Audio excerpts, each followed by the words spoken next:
Agora vamos receber o nosso diácono Sérgio Vasconcelos, que vai conversar um pouco conosco sobre o olhar samaritano, né? Então, professor diácono Sérgio, seja bem-vindo, fique à vontade. As honras são suas. Obrigado a todos e a todas. Quero dar as boas-vindas a todos e a todas que estão nos assistindo hoje. Agradecer a Rafael pela apresentação, a Adelson pelo convite, junto com a Comissão Bíblica da Arquidiocese. E dizer, claro, depois da fala, da reflexão do diácono Sandro, a gente fica com aquela sensação, né? Meu Deus, onde é que eu amarrei minha burrinha? O que é que eu ainda vou dizer diante desse panorama, quase uma cartografia que o diácono Sandro apresentou sobre a temática da campanha da fraternidade. Quando a Adelson me convidou, dentro da perspectiva do encontro Ver, Julgar e Agir, ele pediu para que eu refletisse algo da dimensão do julgar. E por isso, inevitavelmente, aqui e ali eu volto a algum aspecto que o diácono Sandro também colocou na sua reflexão para ajudar a um pouco motivar, né? Um dos objetivos, e é fundamental, é o confronto com o texto da campanha, a leitura do texto, a riqueza do trabalho que está na construção desse material importante para todos nós. Então, vamos dizer assim, é esse o meu lugar de fala, apresentar alguns elementos, inclusive, em alguns momentos eu vou diretamente ao texto. Vocês vão ver pelo parágrafo que vai estar no slide, e nessa perspectiva de motivar, provocar um pouco para que cada uma, na medida do possível, se confronte com o texto da campanha e a partir daí se deixe motivar, questionar, provocar, né, perspectivas no seu trabalho educacional. Inicialmente, então, vou ter aqui uma ajuda do ponto de vista técnico. Por favor, o próximo slide. Alguns pressupostos, acho que é importante, né, na nossa reflexão, eu pensei em 3 pressupostos. Um que não está aí, mas é importante, é fundamental quando a gente reflete a educação, quando a gente reflete fraternidade, quando a gente reflete diálogo, a gente não reflete num vácuo. A gente reflete e a gente, na medida do possível, tenta num contexto bem concreto. E o nosso contexto concreto é a cultura contemporânea. Isso, eu quero dizer o que com isso? É que a cultura contemporânea é radicalmente plural. Todos os estudos, todas as reflexões dos estudiosos na contemporaneidade apontam que a pluralidade, ela não veio passar uma temporada, ela veio para ficar, ela vai radicalizar, a cultura cada vez mais será plural. Com isso também estou querendo dizer que a diversidade não pode ser vista como uma ameaça, como algo a ser superado, como algo a ser combatido. Inclusive tem alguns grupos que se relacionam com a diversidade nessa perspectiva. Isso é suicídio. A diversidade não é inimiga. Inclusive, na teologia da criação, Deus criou o mundo na sua diversidade desde sempre. A diversidade, a pluralidade está na ordem da criação. É uma dimensão antropológica fundamental. O grande desafio é ter a diversidade, a pluralidade como condição de possibilidade de se pensar o futuro. Então, pensar o futuro a partir, no diálogo com a diversidade, com a pluralidade, não como inimiga ou ilusão imaginária, que a pluralidade e a diversidade ela vai ser superada em algum momento da história, da cultura. Isso é ingenuidade profunda, não nos leva a lugar nenhum. Então, isso é importante a gente ter presente. Um outro pressuposto é, de fato, não é, o que está posto aí no slide para vocês. Claro, aqui eu estou pegando de propósito um aspecto sobre o perigo ou o desafio da fragmentação e dos reducionismos em relação à compreensão sobre o ser humano. Claro que isso nem de longe caracteriza a pluralidade. Seria uma ingenuidade profunda achar que pluralidade é sinônimo de fragmentação. Há muita coisa positiva na pluralidade. É uma luta da humanidade, principalmente na cultura ocidental, nos últimos 500 anos, na construção do mundo moderno, e seria de uma ingenuidade profunda se a gente partisse do pressuposto que a modernidade e fragmentação é a mesma coisa.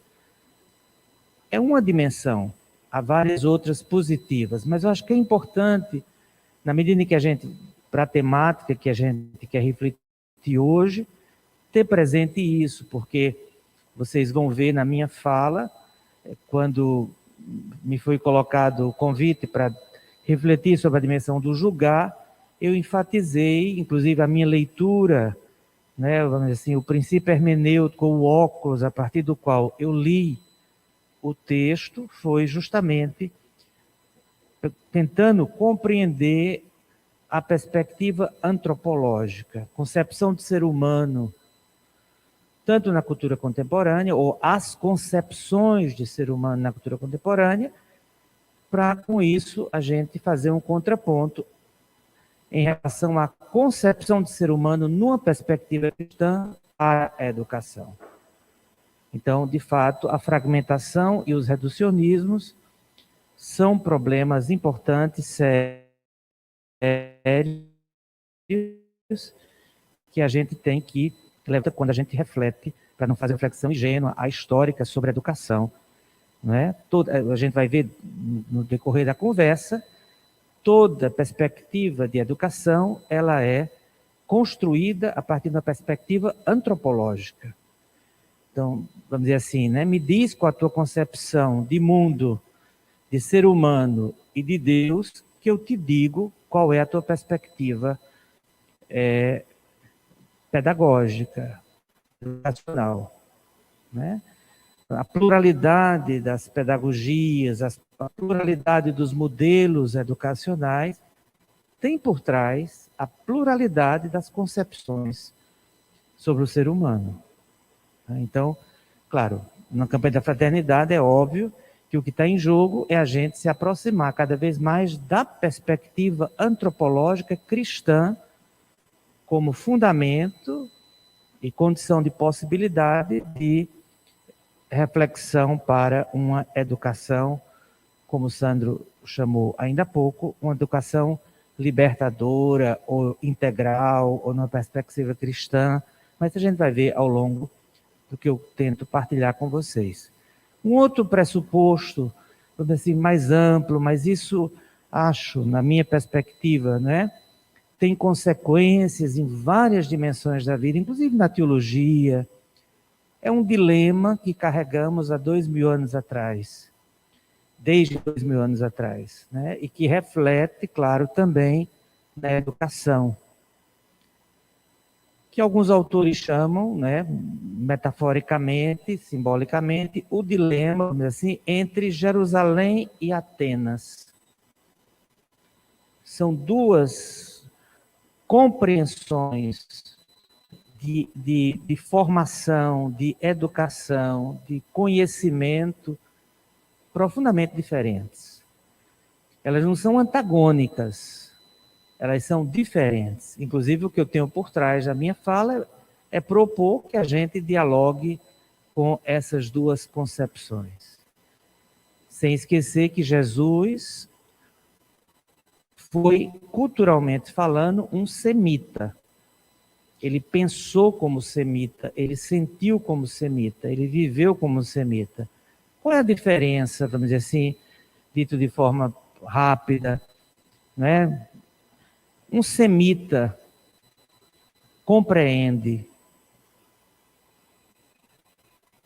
abstrai, a partir de experiências concretas da vida.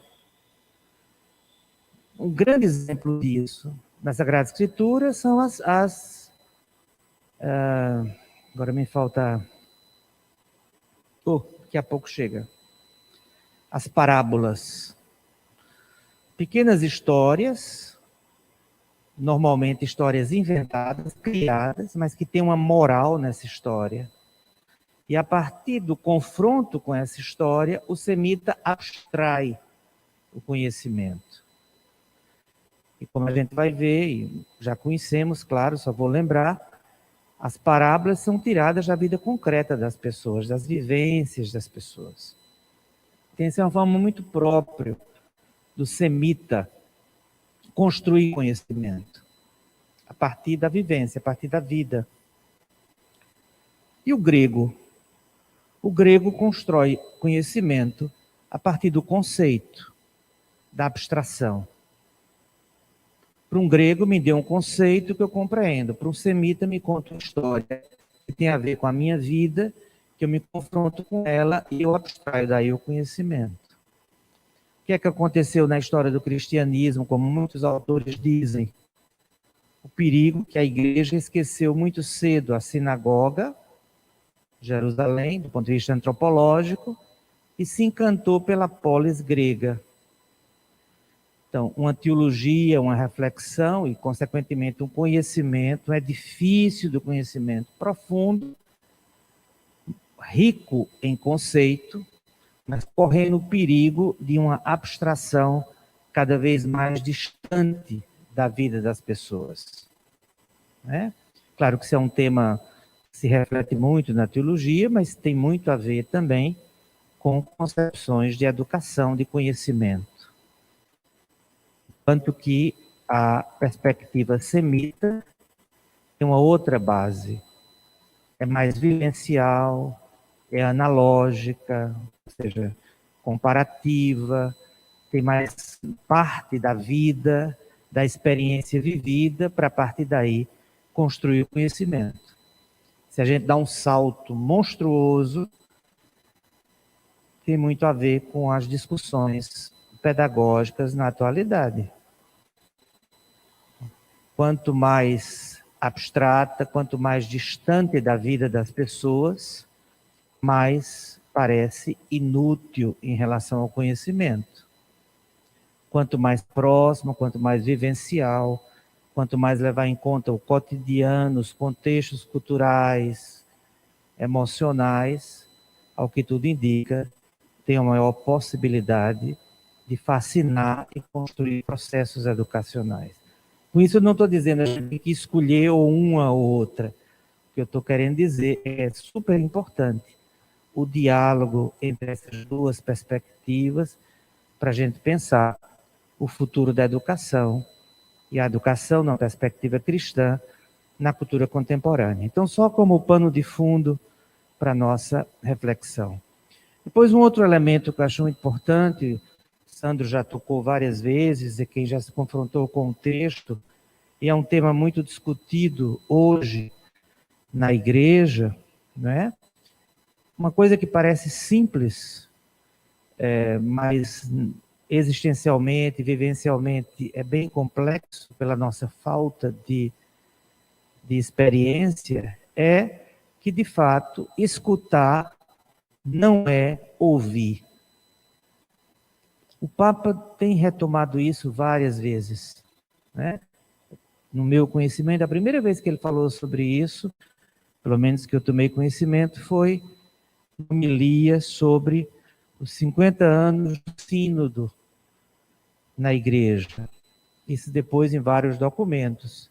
E na Fratelli Tutti ele volta com muita força sobre isso.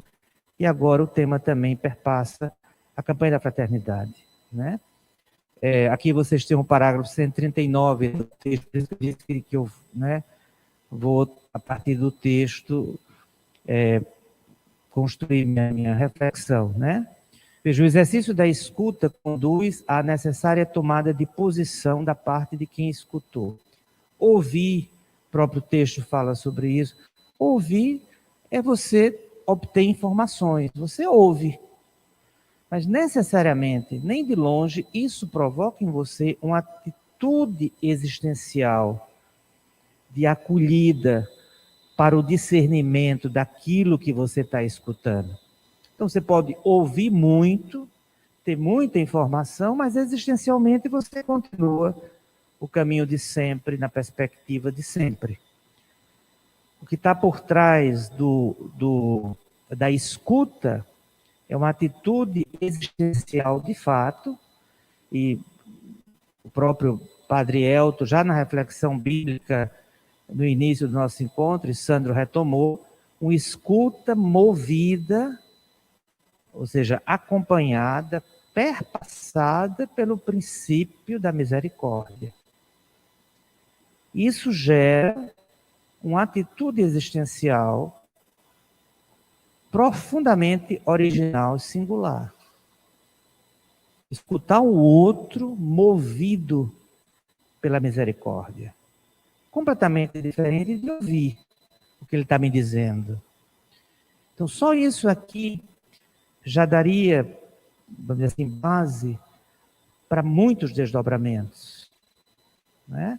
Na relação com os outros, na experiência religiosa, nas relações comunitárias, na relação comigo mesmo, a reconciliação comigo mesmo, o perdão a mim mesmo, né? Alguém que não se perdoa, não se reconcilia, é um desastre nas relações humanas, né? É o que o Papa, de certa forma, em algum momento, ele disse, né? É o guarda de alfândega das nossas capelas, nossas paróquias, nossas comunidades, aquele que fica abrindo a bolsa, ou seja, abrindo a existência dos outros e julgando o que pode, o que não pode, o que deve, o que não deve. Normalmente são pessoas, assim, do ponto de vista individual, que carregam um profundo desastre interior consigo mesmo e são incapazes, ou às vezes não se permitem, a processos internos de reconciliação. Mas, enfim, mas isso é importante a gente ter presente, né? A atitude de escuta, aqui tem toda uma escola espiritual, antropológico, né? Consequências profundas para a vida pessoal e para as relações comunitárias. Então, quando a gente traz o tema da escuta para a educação, é impossível desenvolver uma atitude de escuta minha enquanto pessoa, se eu não me confronto, no sentido, se eu não aceito, se eu não reconheço a minha vulnerabilidade. Alguém que não se percebe vulnerável, ela é incapaz de compreender, de respeitar, de acolher a vulnerabilidade do outro. Então, tudo isso, vejam que o tema da escuta é como uma cebola que tem várias camadas.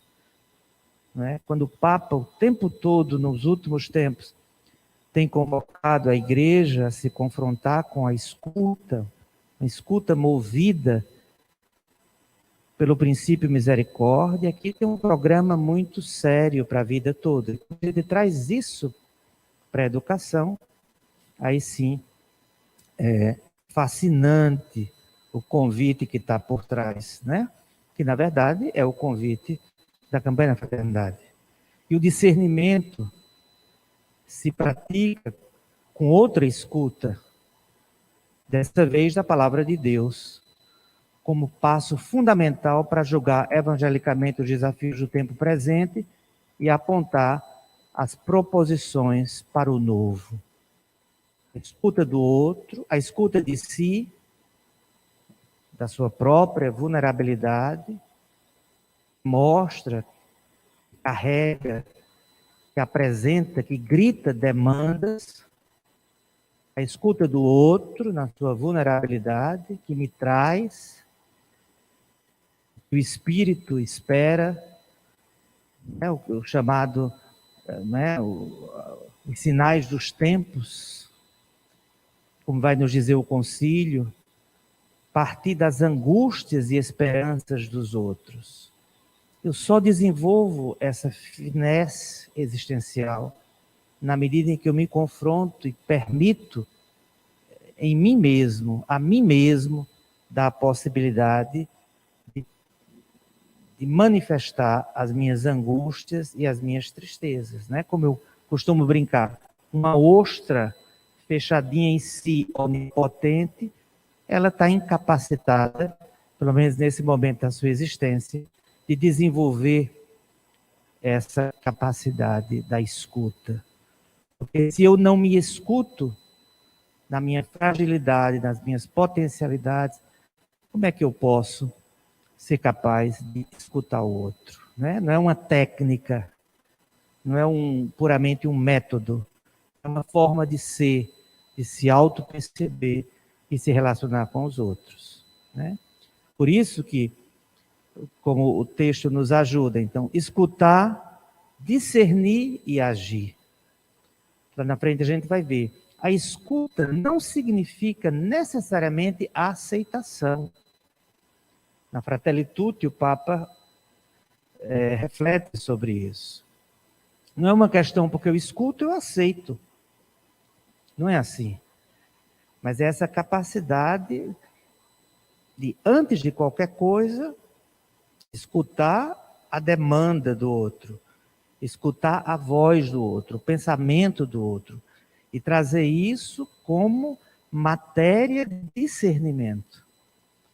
E não já a priori colocar uma barreira e me colocar naquela posição, né, do mestre, daquele que tem a verdade absoluta, já a priori, ou seja, eu perco a possibilidade de escutar o que o Espírito diz ou provoca através dos outros. Aqui, claro, se a gente fosse para a teologia, na medida em que, de fato, a gente compreende espiritualmente, existencialmente, a igreja como um corpo, todo e qualquer membro, independente das funções que tenha na igreja, todo e qualquer membro é um docente e, ao mesmo tempo, ele é um discente. E todo batizado tem o Espírito Santo. Consequentemente, ele tem algo a falar a partir do Espírito. E todos somos docentes, ou seja, todos temos o que aprender escutando a palavra de Deus e que o Espírito diz à igreja no seu magistério, na tradição, enfim, nas outras dimensões. Então, isso também é importante, né, quando a gente pensa a educação.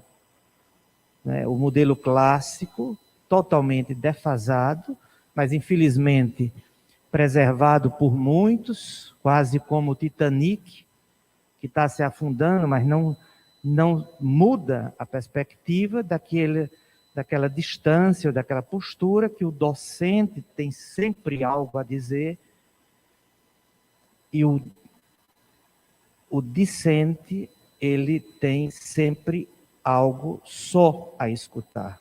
Né?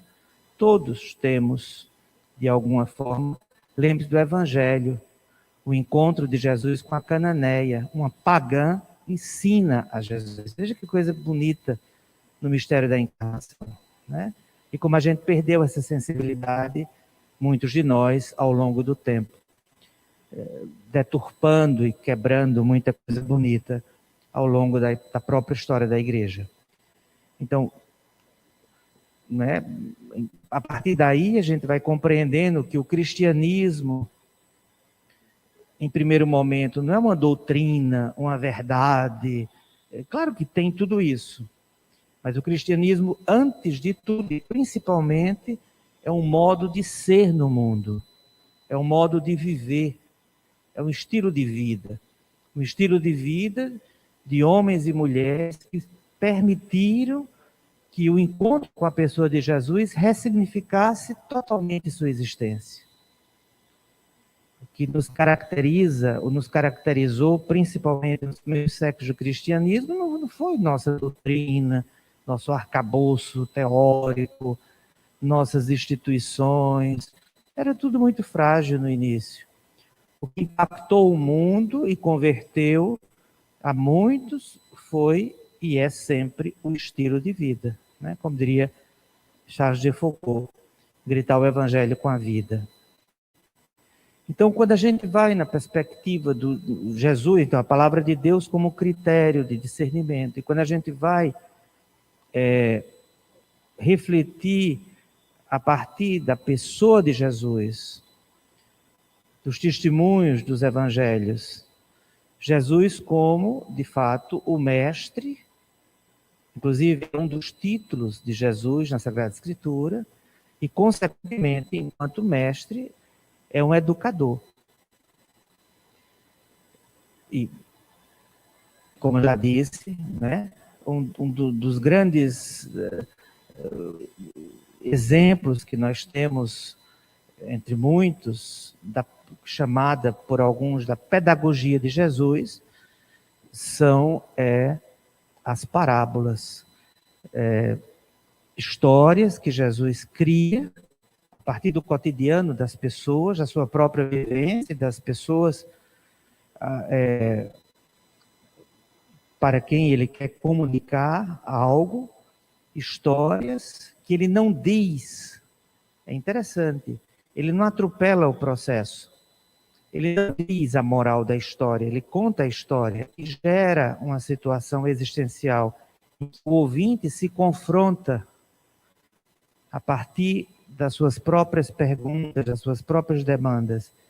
E no confronto ele encontra a verdade. E a verdade não é um conceito abstrato. A verdade é uma realidade que modifica e transforma a sua experiência de vida.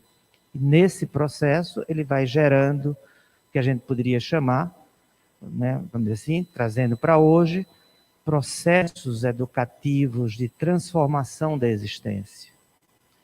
Então, antes de passar conteúdo, antes de passar verdades abstratas, terá processos de ressignificação existencial.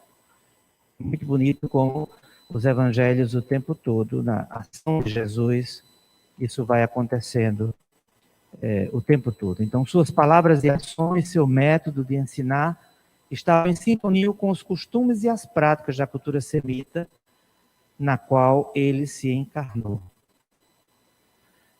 Isso é um elemento importante. E, nessa perspectiva, vamos dizer assim, qual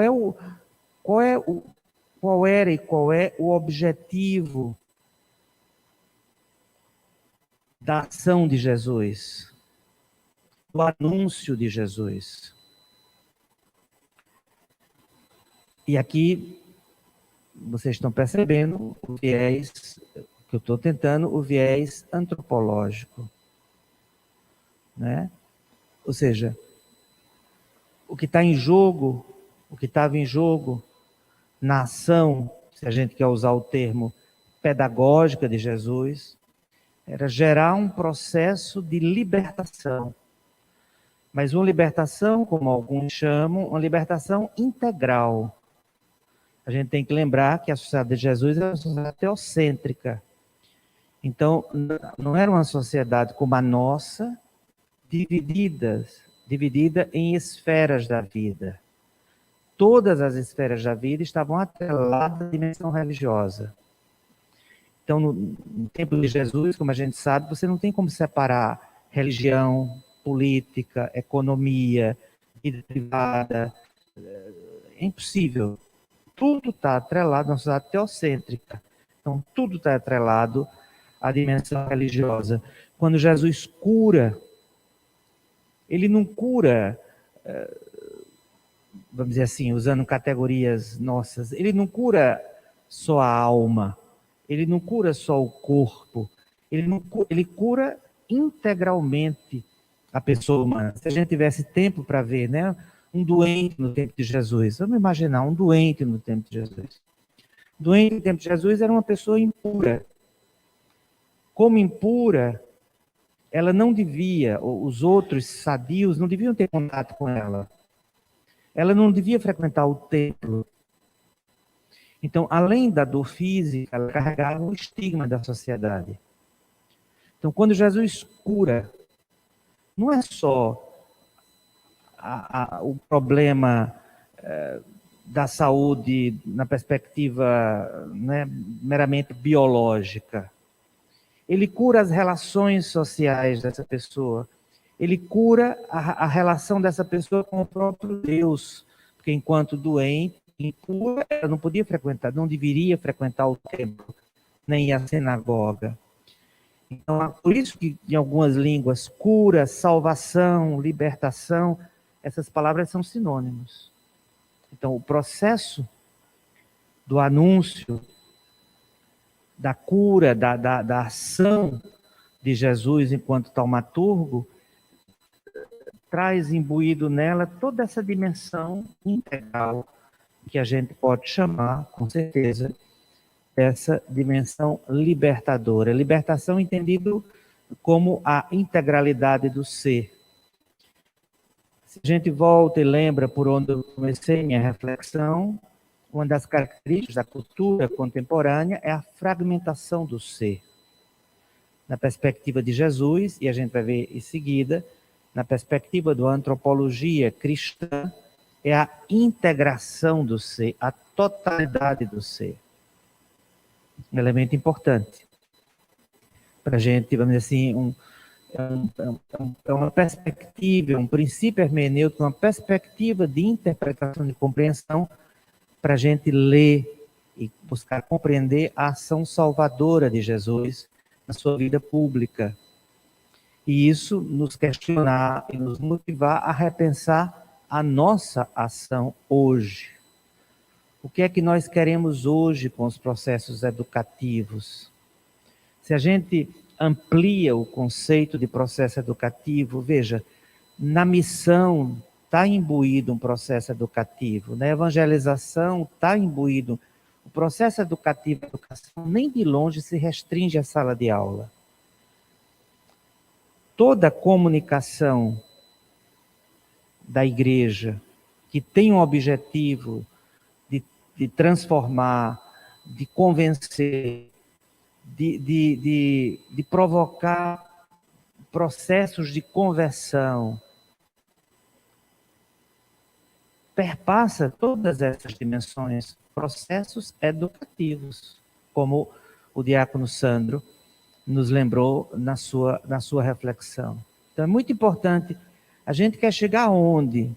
Porque às vezes a gente chega na atração, quer chegar em Jesus Cristo, que todo mundo se gosta. Isso significa exatamente, existencialmente falando, isso significa o quê? Sem levar em conta, sem perder em conta, né, que nós estamos numa sociedade profundamente plural, que necessariamente estamos falando e dialogando com uma plateia totalmente cristã. Não é? Há uma pluralidade de tradições religiosas, há aqueles e aquelas que hoje não têm mais relação com nenhuma tradição religiosa, e nenhuma dessas pessoas, nenhum desses grupos pode e deve estar fora do desafio do diálogo em busca de uma sociedade cada vez mais fraterna e justa, que é onde, vamos dizer assim, uma educação libertadora na perspectiva cristã quer chegar. Então, não é uma temática puramente adintra, nós com nós mesmos, nós e os cristãos, nós e os católicos, não. Nós e a sociedade plural, diversificada. Essa é sempre, né, o desafio. E aí, também como o diácono Sandro lembrava, esse processo, a partir da ação de Jesus, né, essa postura de gerar processos de transformação, de metanoia, de ressignificação da existência, processos educativos que geram movimentos de transformação, de ressignificação da existência. Esse processo geram discípulos e discípulas, que o documento chama de missionários educadores. Né? Claro que aqui a gente tem também ter um pouco de cuidado quando a gente compreende, né, missionários, o que a gente entende por missionário, porque às vezes o próprio imaginário, a gente associa missionário a um determinado modelo de missão, que é profundamente legítimo, mas é um modelo de missão, né? Missão, como a gente sabe, é anúncio, é comunicação, comunicar algo. Para nós cristãos é comunicar a pessoa de Jesus. O tempo todo estou tentando falar para vocês, o que, né, é óbvio para nós, o anúncio nosso não é abstrato. A gente não anuncia uma ideia, a gente não anuncia uma doutrina, a gente anuncia uma pessoa. E o anúncio dessa pessoa deve gerar, se é que o anúncio,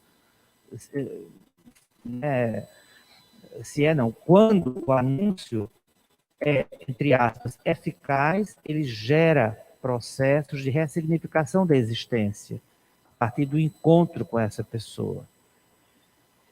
Então, inevitavelmente, né, produz discípulos, missionários, educadores. E aí, como o documento nos ajuda a compreender, a comunidade dos discípulos assumiu com coragem o mandato missionário proferido pelo Senhor ressuscitado.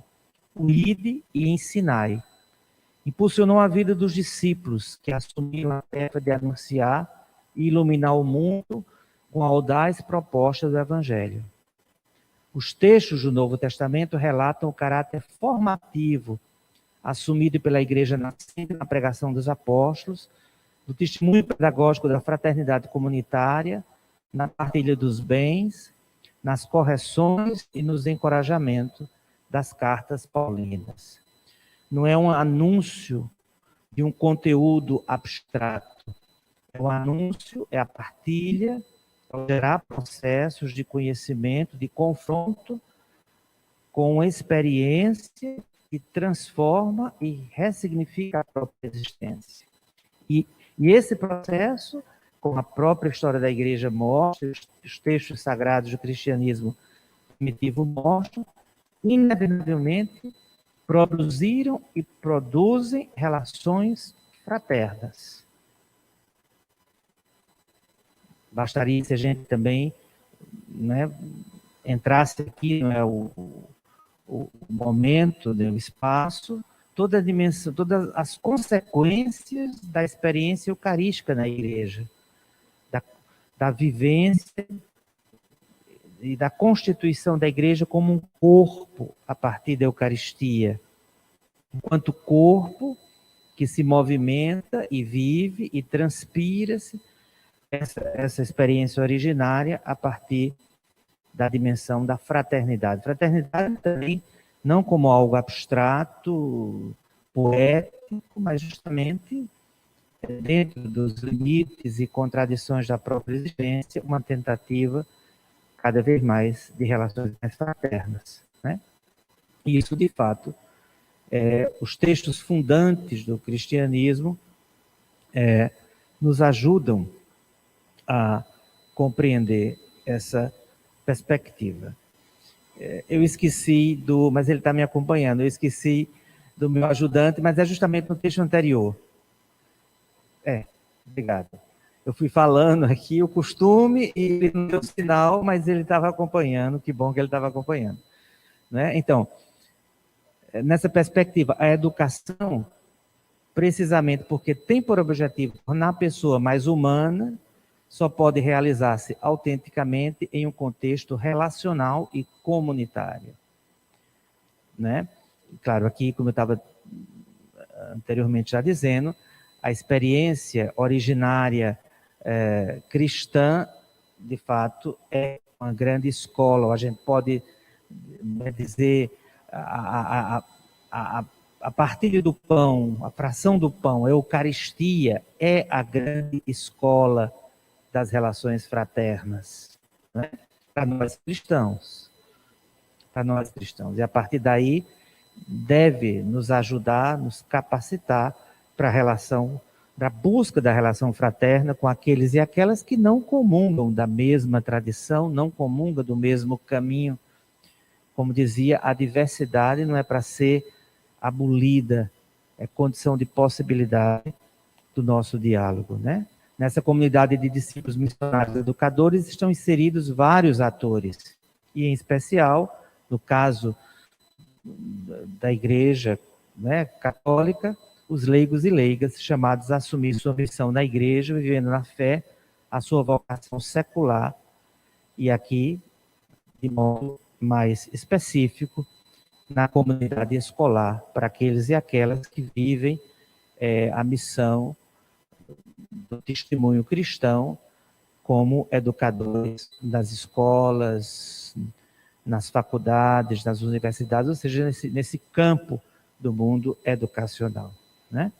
Como dizia, não se limita a essa esfera, porque a dimensão educacional perpassa todo o anúncio do cristianismo, de gerar processos de conhecimento, mas de forma mais específica nesse grupo.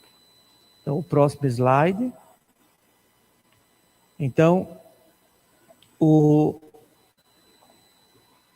a campanha nos provoca o que ela chama de horizontes próprios da educação cristã, onde, assim, a última etapa do que eu estou tentando refletir com vocês. Então, toda proposta educativa, como dizia já no início, tem subjacente uma concepção de ser humano, ou seja, toda proposta educativa tem uma concepção antropológica, né? Da cultura, da sociedade e da história.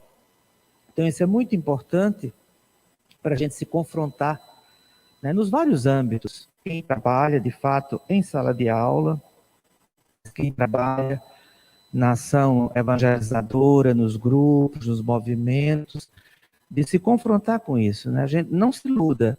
Nossa teologia, nossa reflexão, nossa logia sobre a fé, nossa logia sobre os valores do Evangelho, elas são condicionadas pela nossa concepção de ser humano.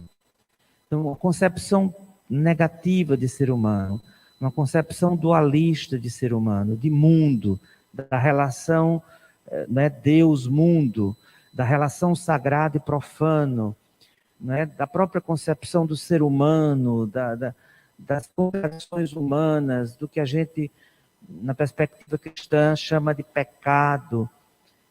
Isso tem, a grande maioria não se confronta e nem tem consciência disso, mas isso tem consequências, isso condiciona profundamente o nosso discurso, a nossa reflexão, que é no campo específico, vamos dizer assim, da missão evangelizadora, mas também no campo, no sentido amplo da palavra campo, no campo educacional de quem está inserido nos contextos de sala de aula. Então, o confronto, revisitar, nunca tomar como óbvio a sua perspectiva antropológica é muito sadio para aqueles e aquelas que buscam avançar e mergulhar para águas mais profundas, né? Então, pode-se dizer que cada pedagogia corresponde a uma antropologia. Então, o que a campanha quer nos ajudar e nos convida, a gente tem que mergulhar na antropologia cristã para refletir, oxigenar e se deixar motivar por práticas, concepções pedagógicas que partam, que sejam coerentes com essa perspectiva. Não é qualquer perspectiva de ser humano que vai gerar uma pedagogia coerente com os valores do Evangelho. Nesse sentido, no campo da perspectiva cristã, aqui é interessante, a gente poderia dar uma parada. Exatamente, obrigadão, é esse mesmo, obrigada, esqueci de novo de dizer para ele. Né, há várias concepções. Fazer uma coisa aqui bem simples, mas eu acho que pode ajudar, né? Muitos, inclusive no cristianismo, tem uma concepção no ser humano que parece um Big Mac. Pão, hambúrguer e queijo. Não sei se Big Mac tem ovo, mas vamos pegar três camadas. O meu colega está rindo porque ele gosta do Big Mac, ele sabe. Mas enfim, pão, carne e queijo. Como se nós fôssemos três coisas justapostas. Se a gente vem para o mundo, né, especificamente mais cristão, corpo, alma e espírito, como se fosse um Big Mac. Caixinhas, dimensões. Mas também se a gente vai para concepções antropológicas extra, assim, né, fora da igreja ou do cristianismo, aquele que eu chamei no início de reducionistas, às vezes a gente resume o ser humano à razão, ou razão, emoção, razão versus emoção. Não consegue perceber que nós não somos caixinhas justapostas, nós somos um nó de relações. Se a gente volta para a perspectiva cristã, corpo, alma e espírito não são três coisas justapostas, são três dimensões profundamente imbricadas, que uma não pode ser compreendida e vivida sem a outra. Concepção integral do ser humano. Que muitas vezes, certas perspectivas antropológicas, né, enfatiza, inclusive é interessante, às vezes com os alunos eu provoco isso, né? Certas traduções, eu vos farei pescadores de almas.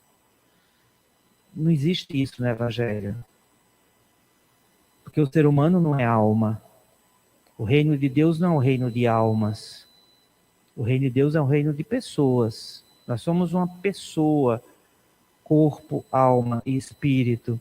Então, a cura não é da alma. A cura é da pessoa. Claro que a gente pode dizer, está correto, se a gente pensa a alma como núcleo central, a partir do qual todas as outras esferas estão imbricadas. Mas isso é uma sofisticação que certamente a maioria não vai por aí. Muitas vezes, quando se fala de alma, é porque, de fato, parte de uma perspectiva tripartida, a alma é que é importante, o corpo é algo secundário, é quase como uma prancha de surf, que depois que eu faço o malabarismo necessário, eu posso deixá-la, que a alma, isso nunca foi a perspectiva cristã, nem vai ser. Né? Isso é uma perspectiva filosófica, mas não cristã. Mas só para dizer como é importante a gente, né, levar a sério, se perguntar, se questionar sobre qual perspectiva antropológica eu fundamento os meus processos educacionais. Né? Eu construo a minha função, a minha razão de ser como educador. Né? E o texto, a campanha, nos provoca a, de fato, retomarmos, ou para alguns, aprofundarmos a perspectiva cristã. Né? Ou seja, retomarmos o que Sandro chamava de uma pedagogia libertadora, ou seja, um processo pedagógico que leva em conta a totalidade da pessoa humana, não uma dimensão. Que isso, às vezes, é um problema dentro da igreja, mas também é um problema na sociedade civil, quando você enfatiza puramente o lado, né, racional, ou cria dicotomias entre o racional e o emocional. Então, nós somos um nó de relações. Então, nessa perspectiva, ao considerar a educação cristã, parte de uma antropologia cristã, como vai dizer o parágrafo 170 do texto. Por isso, a educação cristã parte da visão positiva e integral do ser humano como ser responsável por si mesmo e pelo mundo, como ser livre, aberto à transcendência e culturalmente marcado, claro, pela contradição do pecado. Mas a ênfase não está no pecado, não está na queda, não está... É condição de possibilidade. Ao confrontar-me com a minha própria vulnerabilidade, com as minhas cisões, que a gente aqui, forçando, poderia chamar de pecado, é condição de possibilidade para uma abertura ao transcendente. Ou seja, orientado a vencê-lo e eticamente conduzido para a justiça e a fraternidade. Perspectiva, né, propositiva, positiva, nessa concepção integral do ser humano. Então, quando se trata, próximo slide, quando se trata de educar uma pessoa é de fundamental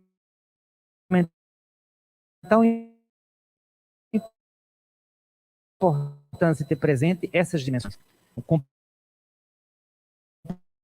Compreende-se assim esse compromisso de educar ao humanismo solidário, colocando a pessoa humana no centro de um processo que pode ser reconhecido como humanizador como humanizar a educação. Né? Na medida em que certas concepções antropológicas produziram certas concepções educacionais que muitas vezes insistem em prevalecer, mas aqui está o campo da discussão e da reflexão que a campanha nos provoca a enfrentar. Em um mundo globalizado, um dos apontamentos da educação para o humanismo solidário é a globalização da esperança, ancorada na compreensão de que a caridade cristã propõe gramáticas sociais universalizantes e inclusivas. Tal caridade informa as ciências que, preenchidas por ela, acompanharão o homem em busca do sentido e da verdade na criação. Sempre nessa perspectiva integral. E aí, né, concluindo, o desafio de educar para a liberdade. E é interessante, o texto tem várias passagens, né, mostrando, retomando, como Jesus também educa pelo diálogo. É muito interessante, né? Os sinóticos nos mostram isso, os evangelhos sinóticos, como Jesus não impõe. Não impõe. Sempre que é possível, a partir do contexto e da demanda de quem o procura, ele provoca um processo, ele anuncia. Mas, como dizia no início, é um anúncio que gera processos, não de mera teoria, para provocar o que a gente chama da metanoia. Depois, se a gente olha, e aí também o texto traz vários elementos sobre nessa perspectiva, né? Se a gente olha a igreja dos primeiros séculos, também ela toda a evangelização, ela é feita a partir do diálogo com as culturas. A pluralidade cultural não foi nunca um problema para a igreja, muito pelo contrário, né? Se a gente estuda, reflete os primeiros 4 séculos da igreja, como é interessante como ela vai se espalhando e vai construindo rostos próprios a partir da diversidade cultural. Depois de um determinado momento na história, vamos entrar aqui, é que a pluralidade parece que começa a ser problema, começa a ser um desafio para alguns a ser superado, mas no contexto que a gente vive da cultura contemporânea, é muito importante a gente retomar essa postura de não perceber a pluralidade e a diversidade como inimigas, mas como condição de possibilidade para o anúncio do Evangelho. E também o concílio nos ajuda, né? Na medida que nos provoca a todo um programa de repropor a fé, não numa perspectiva de combate ou de exclusão, não é?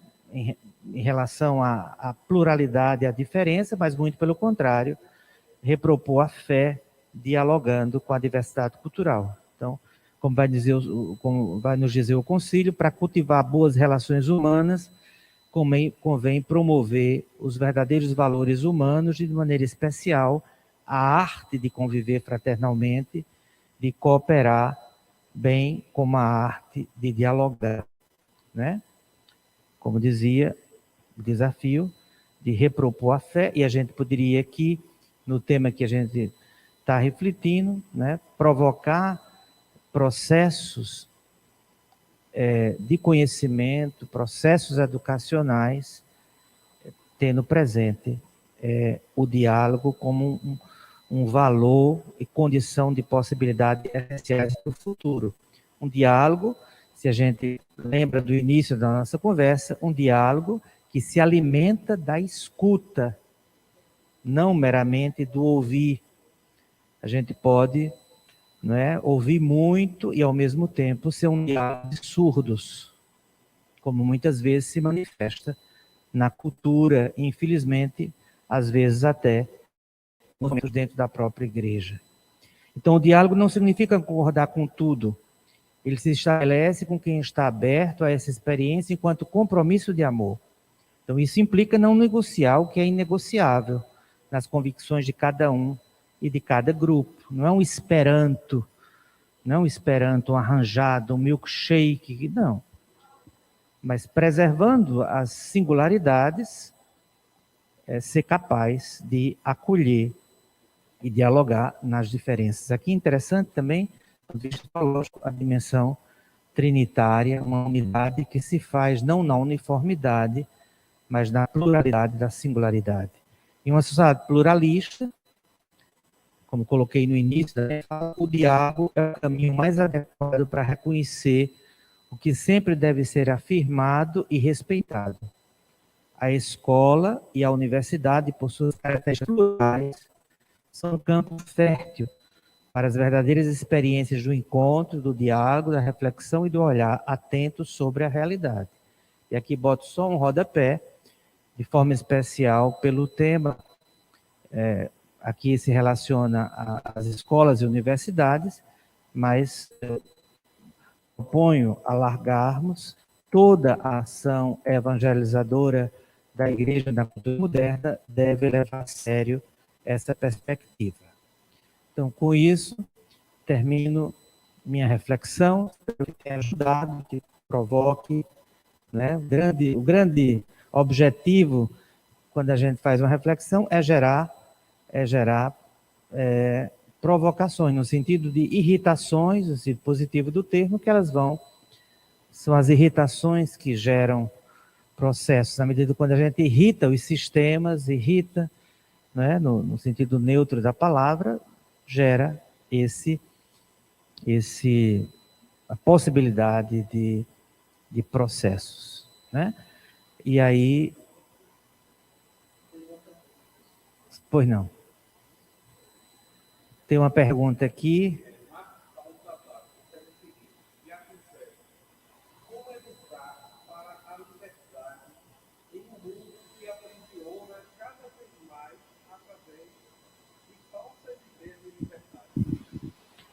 Não sei se vocês escutaram, acho que era bom Rafael dizer. Ah, está na tela. Então, veja, eu acho que o Papa Francisco tem nos dado um caminho, não é que não tem nos dado, não é isso. Ele tem nos lembrado, que muitas vezes foi esquecido por muitos de nós. Às vezes, muitos de nós, na embriaguez não é às vezes por má vontade, mas às vezes a gente está tão imbuído que acha que tem a verdade, que a gente é capaz, alguns se arriscam, ou se atrevem, se vocês queiram, a ser a própria consciência dos outros. Ele já diz o que pode, o que não pode, né? Tem casos até que você não comunga porque você está de camiseta, você não comunga. Quem é você diante da minha consciência e de Deus para dizer o que eu posso e o que eu não posso? É função da igreja mostrar todas as consequências, mas o ato de decisão é do sujeito. E o Papa tem nos lembrado uma palavra muito importante, eu acho fundamental na cultura contemporânea, pensando agora para nós cristãos de forma geral, e talvez a sua pergunta, Marcos, é ajudar as pessoas nos processos de discernimento. Na cultura contemporânea, eu não posso e não devo decidir pelos outros. Não é só na cultura contemporânea, é um desrespeito à liberdade e à autonomia das pessoas. Mas eu tenho obrigação, enquanto igreja, de mostrar todos os elementos, de esclarecer todas as possibilidades que envolvem a escolha do indivíduo.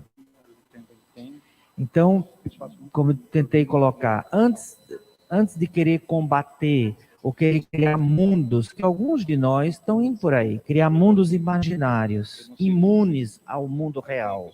Ilhas, bolhas, nós temos várias bolhas católicas, bolhas evangélicas, bolhas budistas, temos fora da realidade. Certamente, se Buda visse isso, pelo menos o Buda, o primeiro Buda, jamais aceitaria. Se Jesus visse isso, diria que não tem absolutamente a ver com o cristianismo. Se Paulo visse isso, o que é que isso tem a ver com tudo que eu preguei? Tem bolhas. São tentativas suicidas de se imunizar da cultura. Não acredito que seja por aí. Nem o combate, há muito fiel que se ele não tiver um inimigo, ele não consegue ser cristão.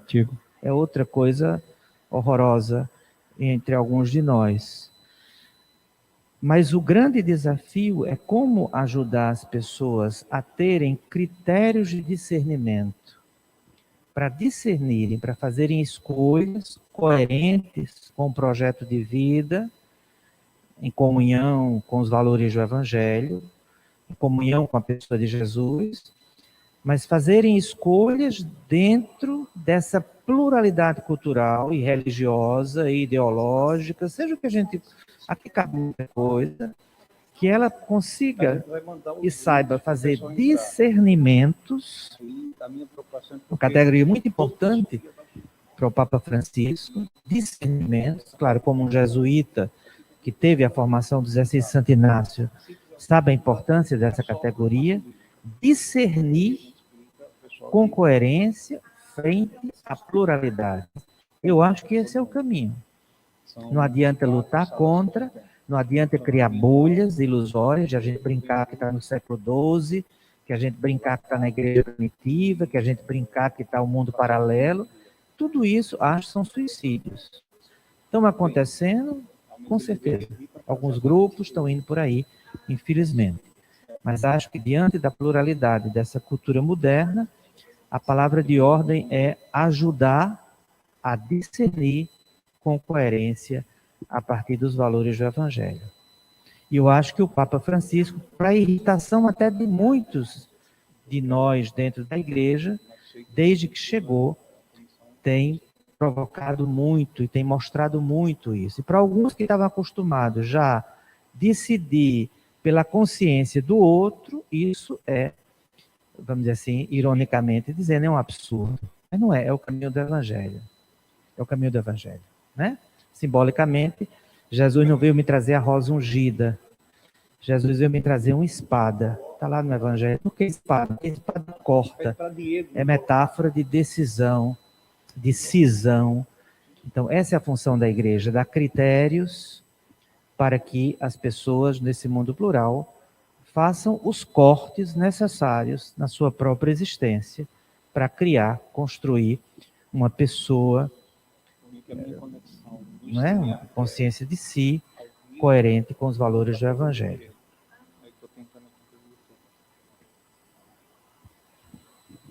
Não sei se tem mais outra pergunta. Eu não tenho acesso aqui ao YouTube. Rafael tem outra. Como trazer nossas comunidades para participarem ativamente da construção de uma educação humanizadora. Pronto. Os últimos anos, tem outra pergunta. Pronto, aí José Cordeiro, estou plenamente de acordo com a sua pergunta. É um grande desafio. Não vamos ser ingênuos. O momento atual não ajuda, no momento atual, nem no campo da cultura, nem no campo da igreja.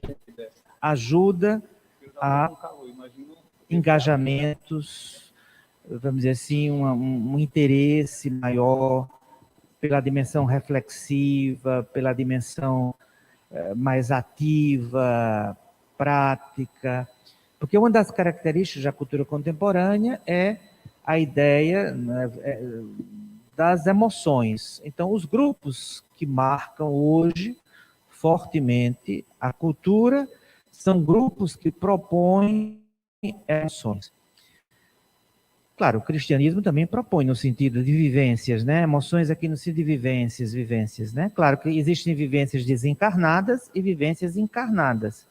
À luz da palavra de Deus, da tradição judaico-cristã, O cristianismo, o judaísmo é uma experiência, uma vivência, mas ela é vivência a partir de uma memória, de uma vivência encarnada. Mas viver isso numa cultura onde a grande oferta são vivências desencarnadas, é feliz quem esquece. Cultura da festa, cultura do espetáculo. Tudo isso, você sabe, que entra nos vitrais das nossas igrejas, nas nossas portas. Então, é uma tendência forte no momento, né? Mas veja, Jesus, se a gente for usar agora, forçar termos, Jesus não foi, ou dito de outra forma, né? Jesus foi da contracultura do seu tempo. O barquinho de Jesus remou contra a maré da cultura judaica do seu tempo. Então, isso aqui é um desafio e também é um consolo, é uma consolação para a igreja fiel ao Evangelho, de continuar o caminho do seguimento de Jesus, continuar provocando esses processos que você lembra, tendo consciência de que a maré da cultura chama e provoca com muita força em outra direção. Né? Aqui está, vamos dizer assim, cada momento da história da igreja, ela teve seus desafios. Esse é um dos maiores desafios que a igreja tem hoje. Se você pega o documento 100 da CNBB, que é uma joia, na primeira parte, a dimensão do ver, vai dizer isso. Né? Uma das características da cultura moderna são as novas subjetividades, né? Marcadas por um subjetivismo, por uma emoção muito forte. É interessante, claro que é. A sombra, qual é a dificuldade? A capacidade, a abertura, o interesse para a experiência comunitária é cada vez mais fraco. Cada vez mais fraco. Né? Isso afeta profundamente a nossa ação evangelizadora. Né? Então, chorar com Jesus, sentir Jesus, o calafrio de Jesus, isso tudo no momento chama muito.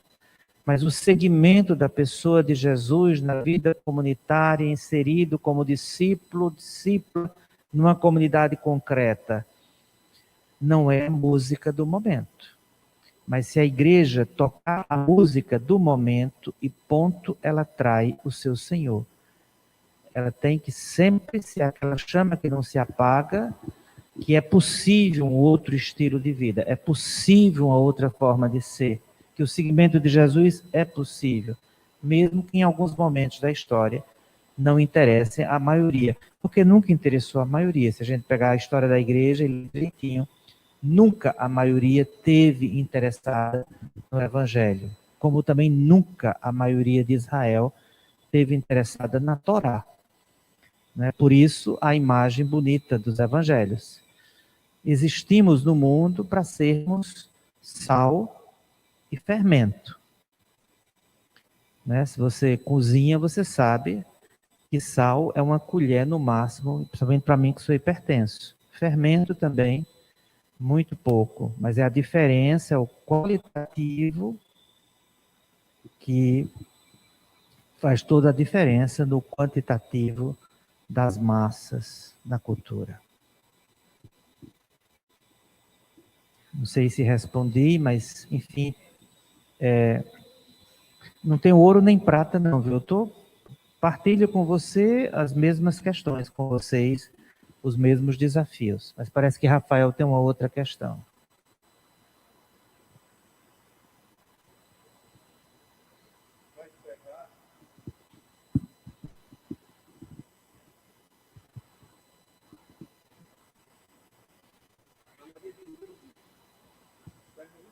Como praticar uma educação com fraternidade no mundo de hoje, tão intolerante e violento, que se reflete nas escolas?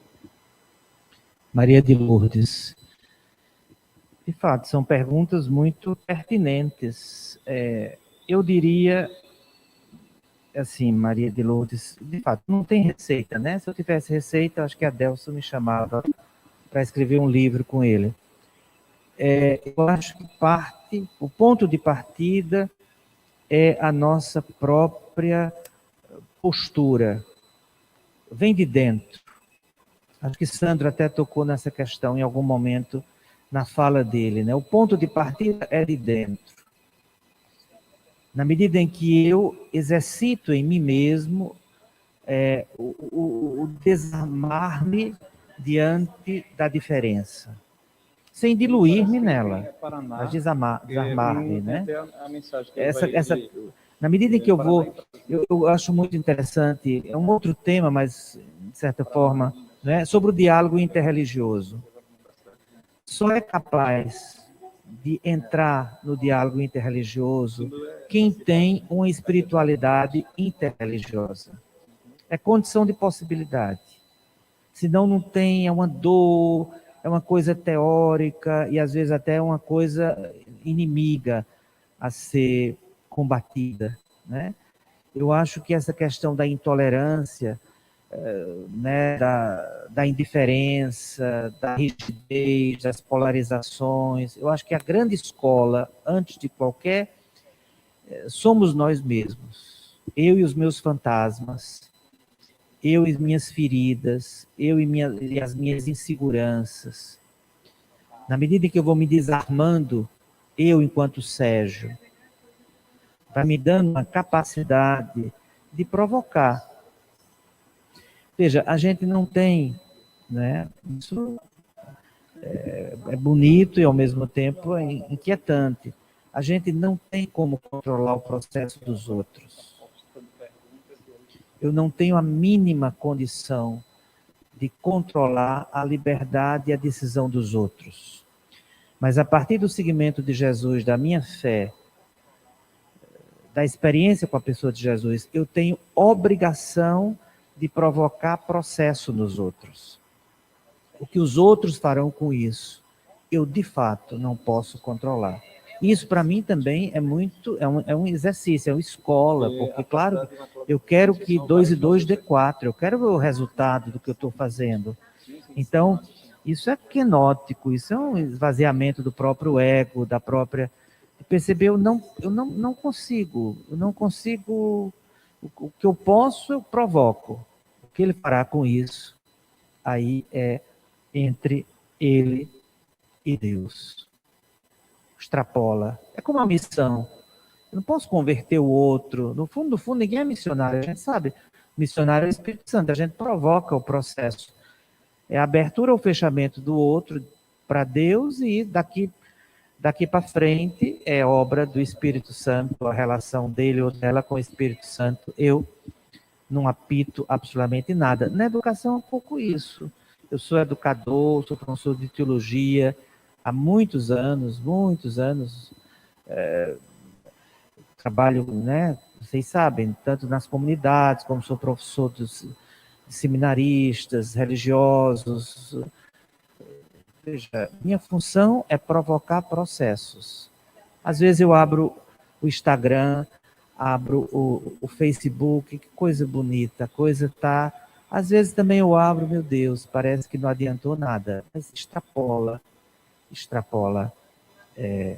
até onde eu posso e cada um de nós pode ir. Né? É o outro que se abre, é a resistência. A gente quer no mundo da teologia, é a dinâmica da graça e da liberdade na existência de cada pessoa. Aí eu não tenho chave, não posso fazer nada. O que eu posso, de fato, é provocar. Posso e devo provocar.